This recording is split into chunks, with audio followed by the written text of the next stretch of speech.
الحمدللہ والسلام علی رسول اللہ اما بعد قال حدثنا محمد بن یوسف قال اخبرنا سفیان عن الاعمش عن ابی وائل عن ابن مسعود رضی اللہ عنہ. سیدنا ابن مسعود رضی اللہ عنہ سے روایت ہے، قال فرماتے ہیں قال نبی صلی اللہ علیہ وسلم، کہ نبی صلی اللہ علیہ وسلم یتخولنا ہمارا خیال رکھتے، بالموعظۃ وعظ کرنے میں، نصیحت کرنے میں، فی الایام دنوں کے اندر، یعنی کچھ دن وعظ کرتے اور کچھ دن نہ کرتے. کراہت السامۃ علینا، ہمارے اکتا جانے کی کراہت کی وجہ سے کہ کہیں ہم اکتا نہ جائیں.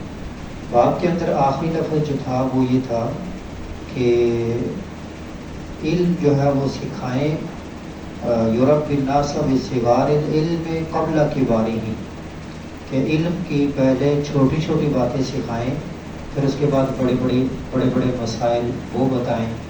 تو حدیث سے اس کے ساتھ مطابقت اس طرح ہو رہی ہے کہ خیال رکھیں کہیں لوگ اکتا نہ جائیں. تو پہلے لوگوں کو آسان مسائل، چھوٹے چھوٹے مسائل وہ بتائے جائیں، پھر جو مشکل یا پیچیدہ، جس طرح بعض مسائل وراثت کے مشکل ہوتے ہیں، عام لوگوں کو جلدی سمجھ نہیں آتے، اور دوسرے دیگر مسائل، تو پہلے آسان مسائل سمجھائے جائیں. اور دوسرا واعظ ایک ہے لمبا کیا جائے اور ایک ہے مختصر کیا جائے. اسی وجہ سے ہم بعض اوقات کی لمبی حدیث ہوتی ہے اس کو ایک دن میں بیان کرنے کے بجائے 2-3 دن میں بیان کرتے ہیں. پچھلا باب ہی لمبا تھا تو اس کو ہم نے 2 دنوں کے اندر پڑھا. رہی بات جو نصاب کی ہے، مدارس کے اندر صبح سے لے کر دور تک پڑھتے رہتے ہیں، اس کے اندر بھی اس چیز کا خیال رکھا گیا ہے کہ اسباق اساتذہ کرام وہ بدل کر پڑھاتے رہیں تاکہ طلبہ اکتائیں نہ. اور نصاب کے اندر کتابیں بھی ایسی لگانی چاہیے جو طلبہ کو بور نہ کرنے والی ہوں. اور نصاب کے اندر بھی ترتیب یہی ہونی چاہیے کہ پہلے چھوٹی چھوٹی باتیں اور پھر بڑی باتیں.